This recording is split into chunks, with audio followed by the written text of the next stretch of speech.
शिवाय नमः शिवाय नमः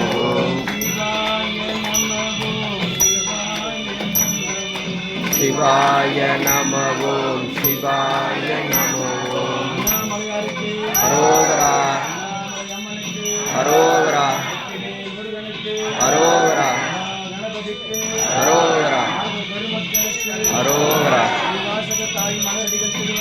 पोची पोची हरोगरा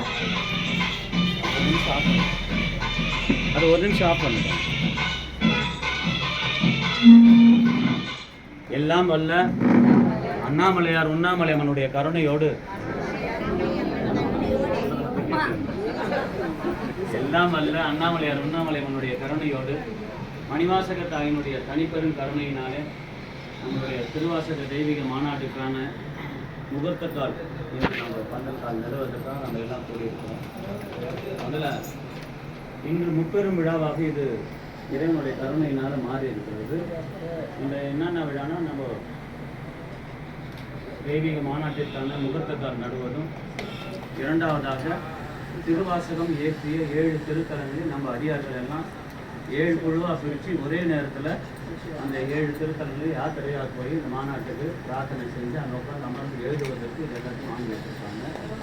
அதனால் அந்த திருவாசகம் ஏற்றி 7 திருத்தலங்களும் இன்றைக்கி யாத்திரையாக போகிறவங்க நாளை காலை 9 மணிக்கு எல்லா திருத்தலையும் ஒரே நேரத்தில் அமர்ந்து இந்த திருவாசக பத்தை முதல்ல பிரபஞ்சத்துக்கு எழுதுவதற்கு முன்னாடி இந்த 7 திருத்தலங்களையும் இந்த திருவாசக பத்தை அந்தந்த ஊரில் எழுத போகிறாங்க.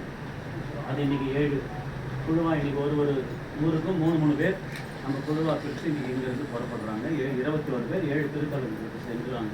நீங்கள்லாம் சென்று அடைந்து நாளை காலை 9 மணிக்கு அந்தந்த திருத்தலத்தில் ஒரே நேரத்தில் 7 திருத்தலங்களையும் அமர்ந்து எழுதக்கூடிய இந்த திருவாசக 10 என்று சொல்லப்படுது. பிரபஞ்சம் எழுதுவதற்கு முன்னாடி முதலில் திருவண்ணாமலை திருப்பரம்பரை விளையாட்டு கடம்பதிக்கும் கருவிகள் சார்ந்த 7 திருத்தலங்கள் எழுதுவாங்க. இந்த பந்தல்கால் நேற்று பூஜை முடிந்ததுக்கப்புறம் நேற்று தான் பத்திரிகைலாம் நம்ம படைச்சிட்டு வந்தோம். நம்ம திருப்பரம்பரை ஆவுடையார் கோயிலையும் மண்டல மாநிலத்திலையும் சிதம்பரத்திலையும் வச்சு நம்ம படிச்சுட்டு வந்தோம். அந்த பத்திரிகை வெளியீட்டு விழா இப்போ சற்று நேரத்தில் அது வந்து பெரும் விழா தான் நம்ம காண போகிறோம்.